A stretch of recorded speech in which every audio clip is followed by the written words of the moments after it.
The number of the card is 13. Name of the card হচ্ছে death card এটা, and it is the 14th card of Major Arcana. This card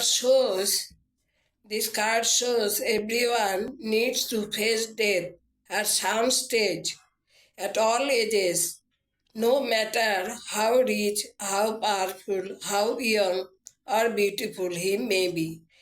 That dawn suggests that there is life after death, new hopes after disaster.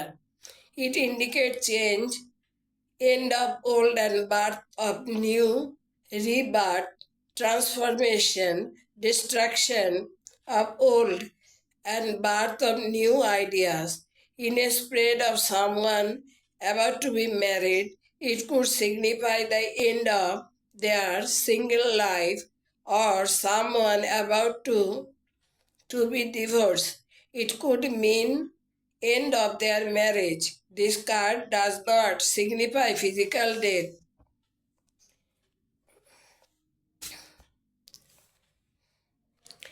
এখানে এই কার্ডটি হচ্ছে death card. এই কার্ডটি হচ্ছে বৃশ্চিক রাশি বোঝাচ্ছে এই কার্ডের দ্বারা।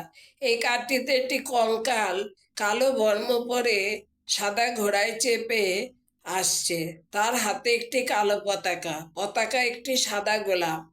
সে একজন রাজা যে নাকি পড়ে গেছে, তার উপর দিয়ে আসছে। একজন কুমারী মেয়ে হাঁটু গেড়ে বসে আছে, মাথাটা একদিকে কাত করে। সে মৃত্যুর জন্য তৈরি নয়। একমাত্র একটি শিশু শান্তভাবে বসে আছে, পরিবর্তনে সে ভয় পায় না। একটি নদী পেছনে প্রবাহিত হচ্ছে, দুটো থামের মধ্য দিয়ে সূর্য উঠছে।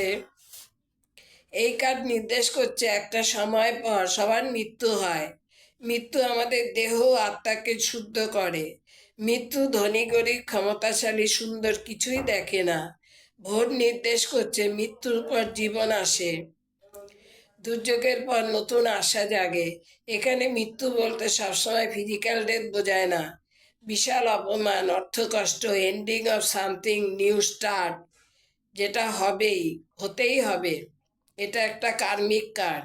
গণনার ক্ষেত্রে কাজের জায়গায় খারাপ পরিস্থিতি হলে বলতে হবে নতুন কিছু শুরু করতে। হেলথের ক্ষেত্রে ডাক্তারের পরামর্শ নেওয়ার কথা বলতে হবে। এখানে গ্রে, ইয়েলো, ব্ল্যাক, হোয়াইট কালারগুলি আছে। গ্রে নির্দেশ করছে কনফিউশন, ফর্মাল। ইয়েলো নির্দেশ করছে হ্যাপিনেস। ব্ল্যাক নির্দেশ করছে মিস্ট্রি অ্যান্ড স্ট্রেংথ। হোয়াইট নির্দেশ করছে গুডনেস। এটা রাহুর কার্ড। এখানে রাহু এবং বৃহস্পতি রেমিডি দিতে হবে এই কার্ড আসলে। আজ এই পর্যন্ত।